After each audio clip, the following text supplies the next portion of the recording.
Bueno, pues nos hemos venido hasta la línea de la Concepción, Centro FEGADI, un centro en el que, bueno, vamos a hablar de lo que es la inclusión social con Francis Márquez, que es su director. Ellos han recibido un premio precisamente por ese proyecto. Nosotros se lo vamos a presentar. Hablamos con FEGADI.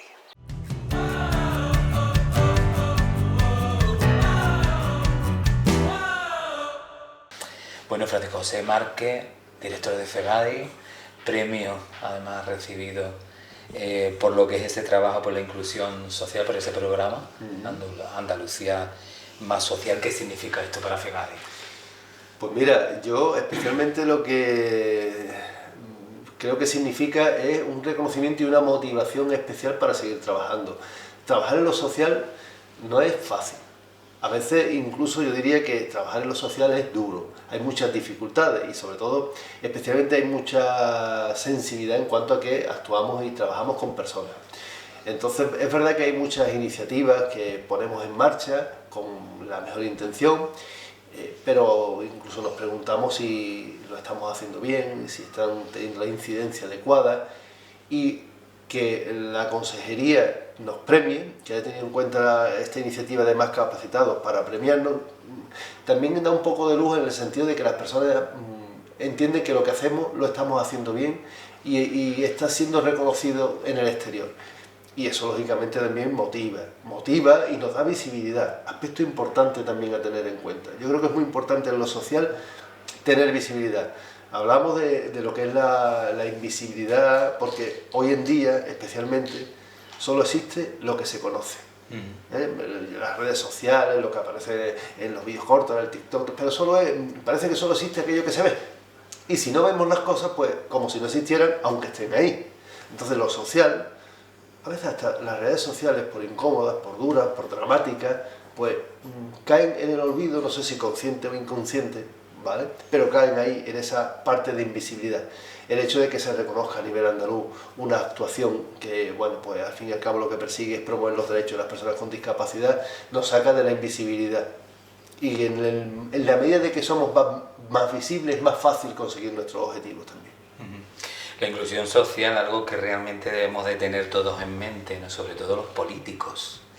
¿Qué tanto sabemos de la inclusión en nuestro país o en nuestra región, digamos?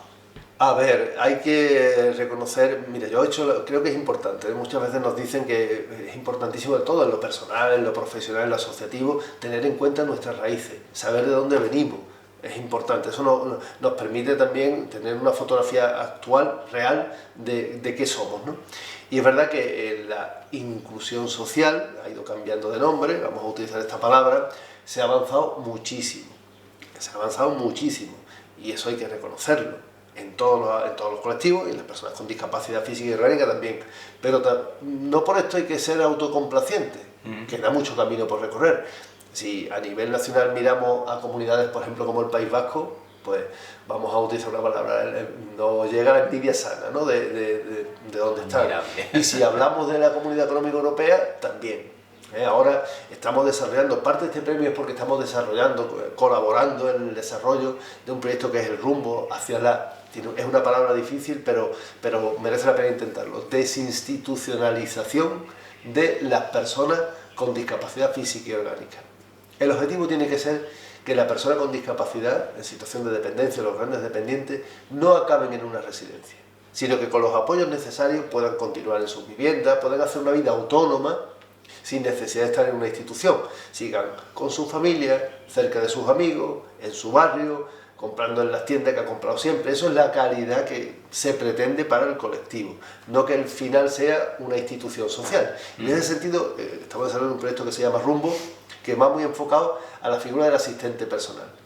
El 19 hacemos una jornada de asistencia personal, el 19 del mes que viene en Cádiz, y tenemos experiencias que están nominadas buenas prácticas en Europa, del País Vasco, de Navarra, también viene gente de Sevilla, y queremos un poco traer todas esas buenas experiencias, buenas prácticas aquí, por aquello del efecto contagio, ¿no? Para que se siga avanzando, y especialmente tiene que estar en la jornada, como van a estar la consejería, la diputación, los ayuntamientos, los profesionales, importantísimos, los profesionales del sector de lo social, para que conozcan la punta de lanza de nuevas tendencias en cuanto a inclusión de personas con discapacidad física y orgánica. De alguna manera, el consensuar, ¿no?, dentro de lo que es la política social, ¿no? Sí, el consensuar y el tener en cuenta la opinión de la persona con discapacidad.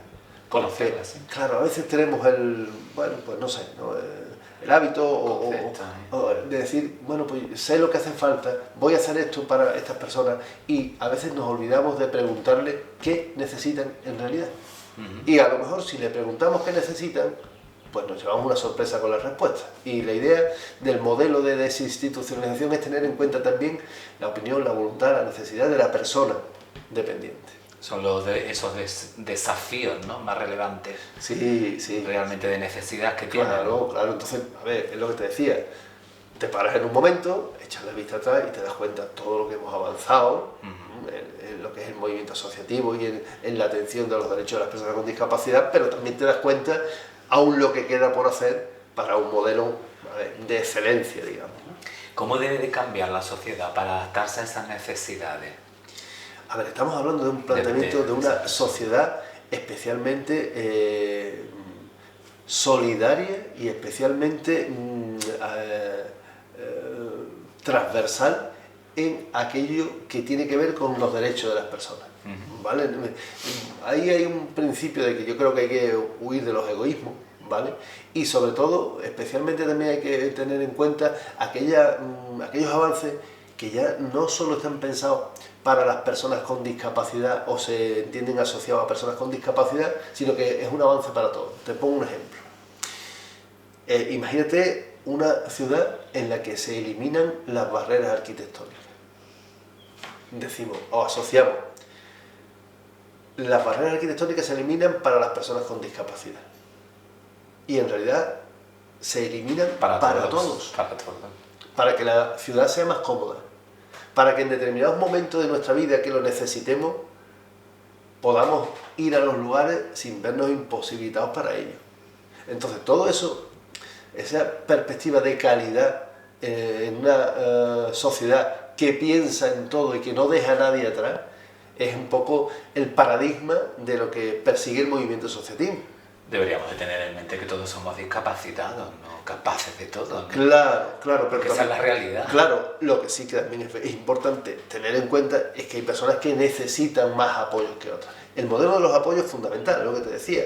Si hay una persona con discapacidad en situación de dependencia, con los apoyos adecuados, podemos decir que deja de tener dependencia. Porque ya es autónomo. La autonomía es fundamental para todo esto. Cuando se dice no se sufre discapacidad, sino lo que es la discriminación, ¿a qué tipo nos referimos? Explícame un poco más la pregunta que te pueda entender bien. Sí, porque a veces realmente discriminamos a las personas y no nos damos cuenta de ello, no nos ponemos en el lugar, ¿no? Sí, pero tiene que ver mucho, mira, eso tiene que ver mucho con lo que estás hablando de no tener en cuenta a la persona en sí. A veces, de ponernos en su lugar, en exactamente. Su situación. Sabemos lo que la persona, o entendemos que sabemos lo que la persona quiere. Pero no lo que necesita. Claro, mira, hace poco estuve en nuestro colectivo, y es curioso, yo creo que es un ejemplo que puede responder bien a tu pregunta. En nuestro colectivo se integran personas con discapacidad, o mejor dicho, entidades de personas con discapacidad física y orgánica. Quizás el problema de la discapacidad orgánica es aún peor porque es invisible, es más invisible. Toda la persona con discapacidad física visualmente la detecta, la ve. La persona con discapacidad orgánica a lo mejor no, pero tiene unas limitaciones. Y estaba en un acto de Parkinson, que es una de nuestras organizaciones. Este año, el día de Parkinson, reclamaba: respeta mi tiempo. No pedía el tiempo de los demás. Pedía que respetaran su tiempo. ¿Por qué? Porque a lo mejor una persona con Parkinson requiere más tiempo para hacer algo. Pero si le damos el tiempo necesario es capaz de hacerlo.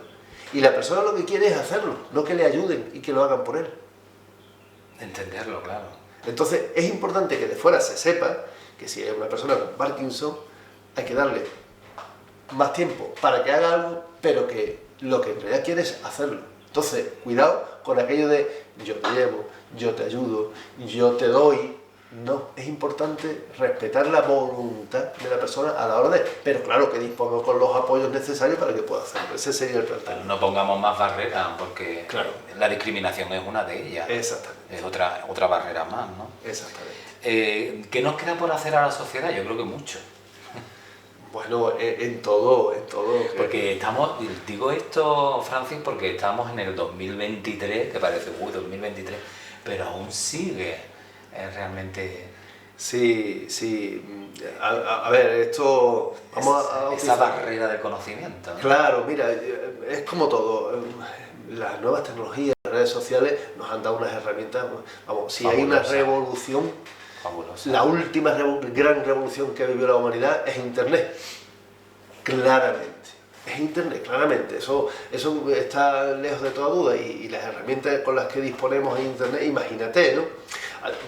Sin ir más lejos, antes para reunirte en el trabajo tenías que desplazarte 200 kilómetros, no sé cuánto, echar no sé cuánto tiempo. Ahora haces una videoconferencia y la misma reunión la tienes en media hora. Todo eso son ventajas. El acceso a la información, al conocimiento. También antes tienen un sentido las asociaciones, que era que las personas con discapacidad y sus familias accedieran al conocimiento a través de la asociación. Es verdad que Internet te da también mucho conocimiento si sabes encontrarlo adecuadamente y lo usas. Utilizarla. Claro, pero es verdad que ahí todo esto puede ser una herramienta de un resultado exponencial en cuanto a tener en cuenta a todo el mundo. Pero también es verdad que el mal uso de las nuevas tecnologías puede dejar mucha gente atrás. Entonces, ¿por dónde vamos? Por una sociedad muy vertiginosa, con unos cambios muy rápidos, con una especial facilidad para acceder a la información y al conocimiento, pero también hay unos efectos negativos de esa rapidez que puede dejar a muchas personas, como empezaba esta conversación, atrás o invisibilizarlo. Entonces, ahí ese reto hay que tenerlo en cuenta, ¿no? Palabras como exclusión, segregación, integración, inclusión, ¿qué diferencias hay? Mira, permíteme, yo sé de la importancia de las palabras, pero permíteme que rompa una lanza por los hechos. ¿Sabes? Porque también estamos viendo últimamente que se utilizan mucho las palabras, hay que tener mucho cuidado en utilizar el significado de las mismas. Exactamente, ¿no? Y eso es complicado, este es un jardín complicado, pero a mí me llama mucho la atención. Yo, si me permite, voy a contar una anécdota que me ocurrió cuando llegué al movimiento asociativo. Llevo cerca de 30 años en el movimiento asociativo. Bueno, cuando tú llegas de fuera desconoces. El desconocimiento, pues claro, te hace tener inseguridades en cómo utilizas el lenguaje en cuanto a la discapacidad, no sé cuánto. Y voy a contar una cosa que me ocurrió tal cual. Entonces, claro, nada más que las palabras que utilizamos han tenido ya su trayecto. Venimos de minusválidos, después discapacitados, personas con discapacidad, diversidad funcional, ¿no? Porque intentamos encontrar la palabra más adecuada y todo eso. No sea doliente ni que sea... Claro, pero yo la anécdota que cuento es que llegando al principio había una reunión donde había personas con discapacidad, muchos de ellos tenían secuelas de polio, que bueno, pues una generación que vivió eso con dramatismo, y entre ellos se llamaban Quillo Cojo, ven para acá. Normalizaba. Claro, y yo me quedé así perplejo porque digo, entonces la palabra está mal dicha, mal utilizada, mal entendida, dependiendo de quién la dice, de cómo la dice, con qué intención la dice, ¿sabes? A mí me parecen mucho más importantes las actitudes, porque es verdad que a lo mejor utilizamos especialmente bien una palabra y la actitud con la que lo utilizamos no es la adecuada. Entonces, a los hechos. Claro, hoy en día es importantísimo lo de las palabras en este colectivo y en muchos otros, pero también para mí es mucho más importante las actitudes, los hechos. Y el tratar a las personas con discapacidad por igual, ¿vale? Porque creo que esa normalidad, esa normalización es la que al fin y al cabo pues, perseguimos, ¿no? En los movimientos sociales. Como cuando hablamos de la libertad, ¿no? Todo depende de... Claro, wow. Respecto al otro, ¿no? Tú me estás haciendo unas preguntas en las que cada una de ellas tendríamos un buen tiempo para contestar, ¿eh? Lo que pasa es que no tenemos tiempo, que lástima. ¿Cuáles son los ingredientes clave de un sistema inclusivo, digamos, en nuestro país, en concreto en nuestra región? Pues mira, a ver, los ingredientes clave, y hay que decirlo, primero... ¿El compromiso, quizás? El compromiso, la calidad, ya no podemos trabajar sin calidad, es importantísimo, y una financiación adecuada. Eso es tremendo. Una financiación adecuada, hay que decirlo. Y hay que huir también de los clichés, que tenemos que hablar de dinero porque al final todo esto se hace con dinero. Si tenemos centros que atienden a personas con discapacidad, tenemos a profesionales que atienden a personas con discapacidad. Y nuevas enfermedades, ¿eh? Claro, estos profesionales tienen que estar bien remunerados. Hay que reconocer la labor de cuánta gente tan invisible hace una gran labor en estos lugares. Entonces, primero, está bien el planteamiento en cuanto a un mapa de recursos adecuado en función de las necesidades reales, una correcta financiación y trabajar con calidad. Mira, yo lo digo mucho en esto perdón, Sí. en esto, no solo en esto, en todo, que a veces ya no se trata de inventar nada, porque casi está todo inventado. A veces casi es copiar modelos que ya funcionan y funcionan con éxito. Y es verdad que hay modelos a nivel de Europa que están especialmente avanzados en el sentido de los derechos de las personas con discapacidad, con una financiación adecuada, con un respeto a la voluntad de las personas con discapacidad, que ellos puedan decidir, que no decidamos por ellos, eso es importantísimo, ¿vale? Pero hace falta el compromiso, el conocimiento, el trabajo con calidad, que haya una evaluación de lo que se hace para implementar la mejora continua y todo eso basado en una correcta financiación, lógicamente. El compromiso político, las políticas sociales. Fundamental. ¿No? Yo creo que es el pilar de todo. Sí, totalmente. ¿No? Si hay un compromiso por parte político con esas políticas sociales, totalmente, muchísimo mejor. Totalmente. Ante un panorama que claro, y además no podemos dantesco como el que hemos tenido con la pandemia, que no han llegado esas subvenciones, que no han llegado... Claro, y date cuenta de una cosa que creo que es muy importante. Se había armado todo, ¿no? Es que, a ver, eso tiene un retorno a la sociedad importante, es decir, lo social también genera mucho empleo, lo social es un abanico mucho más amplio de no solo las personas a las que atiende. Hay un gran conjunto de profesionales que desarrollan su actividad en lo social, que dan un retorno a la sociedad, y es también muy importante tener en cuenta que estamos haciendo una función que en teoría le corresponde a la administración. O sea, nosotros existimos porque hay necesidades que no están cubiertas en la población.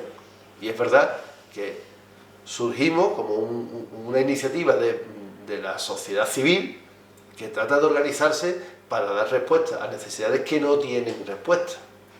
Y eso es verdad que el movimiento asociativo, lo social, aquí en el Campo de Gibraltar somos, yo creo que de los más sociales de Andalucía. Y además se nos ve así en el resto de Andalucía, porque es verdad que hay sectores, la discapacidad intelectual, los movimientos en contra de la droga, el tema de la discapacidad física, que incluso somos referentes a nivel andaluz, porque yo creo que somos una sociedad muy concienciada y muy con mucha predisposición a organizarnos y dar respuesta a las personas. Qué bueno que se tenga ese valor, ¿eh? Sí. Es importante, es importante. Y que sigamos transmitiéndolo, que también es... Claro. Porque la inclusión social tiene que estar dentro de la educación. Y eso no lo podemos olvidar. Por eso, mira, las conversaciones a veces son circulares, por eso es importante lo del premio. Exactamente, Porque el reconocimiento. El reconocimiento y la visibilidad, porque eso también es importante, que la sociedad conozca lo que se está haciendo, que encandile lo que se está haciendo para que más personas entiendan que pueden mejorar a la sociedad, ¿no? Por eso la reflexión también da cómo se debe de adaptar a cada niño. Sí. También importante en cuanto a la educación y la inclusión. Hombre, a ver, ya tú has dado en el centro de Diana, la educación. Importantísimo, importantísimo. ¿Cómo se organiza la sociedad? ¿Qué va? Importante, empecemos. Educación. La educación es fundamental. Estamos teniendo la responsabilidad de formar a los hombres y mujeres de mañana, ¿no? Y eso es importante que en función de cómo se organice y la calidad que tenga la educación, así será la sociedad dentro de 15 o 20 años, ¿no? Eso es importantísimo. Pero para ellos la visibilidad, volvemos al principio. Sí, totalmente. ¿Tienen riesgo o peligro las políticas de inclusión social? No deberían de tenerlo. Pero lo hay. Claro que sí. Mira, nosotros decimos que siempre que viene una crisis, ¿no? Uy, estamos en crisis, uy, se recorta, y el sector social como que siempre está en crisis. Que nos va a tocar. Y cuando hay recortes, y no sé cuánto, y otra cosa importante, no podemos depender de subvenciones. Esto no puede depender de subvenciones. ¿Por qué? Porque si dependemos de subvenciones, cuando los presupuestos, vienen las crisis, los presupuestos descienden, ya no hay para la subvención, tú no has generado ningún tipo de derecho, con lo cual no tienes la subvención, los servicios desaparecen, las personas quedan desatendidas. Esto tenemos que caminar hacia un modelo de concierto. Son servicios concertados con la administración, que eso genera un derecho a las personas que lo reciben. Mira, nosotros por ejemplo hacemos rehabilitación. La Seguridad Social, el SAS, no reconoce la prestación de la rehabilitación para los enfermos crónicos, personas con discapacidad, consideración de enfermos crónicos. Para una persona con discapacidad es fundamental tener rehabilitación para mantener su calidad de vida, su nivel de movilidad y tal, pero como el SAS no lo reconoce en su cartera de servicio, pues no se presta. ¿Nosotros qué hacemos? Presentamos un proyecto, cogemos una subvención, hablamos con CESA, que nos da el premio CESA al valor social, y hacemos no sé cuánto, y organizamos un servicio de rehabilitación. Respondemos a una necesidad de muchas personas con discapacidad en situación de dependencia que lo necesitan para mantener su calidad de vida, pero que dependen de subvenciones, que si mañana no las conseguimos, ese derecho se pierde.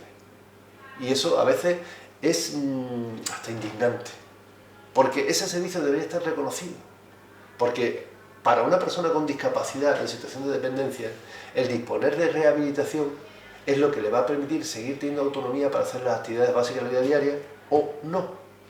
Y al final esa persona, si no tiene esa rehabilitación, terminará en una residencia, siendo una plaza más de una residencia, institucionalizado en una institución social. Entonces hay cosas que hablamos, al final llegamos a los políticos otra vez, ¿ves? Pero la parte oscura, ¿no? pero es importante que las instituciones no dependan de subvenciones. No dependan de subvenciones. A veces pensamos que estamos pidiendo un favor, a ver si caemos bien, a ver si hay convocatoria, a ver si hay presupuesto, y tenemos que hablar de derecho y de concierto, actividades concertadas. Francis, muchísimas gracias por atendernos y por explicarnos en sí la inclusión social, y sobre todo felicidades, ¿no?, por estar ahí en ello. Pues muchas gracias, pero especialmente las gracias tenemos que darle a nosotros, a vosotros, porque tenemos que llegar a las personas, y vosotros sois la principal ventana por la que llegamos a las personas, a la sociedad en general, a los políticos que hemos hablado, a todo el mundo. Ese es nuestro principal valor. Sin estas situaciones pues no llegaríamos. Así que las gracias te las devuelvo. Muchas gracias.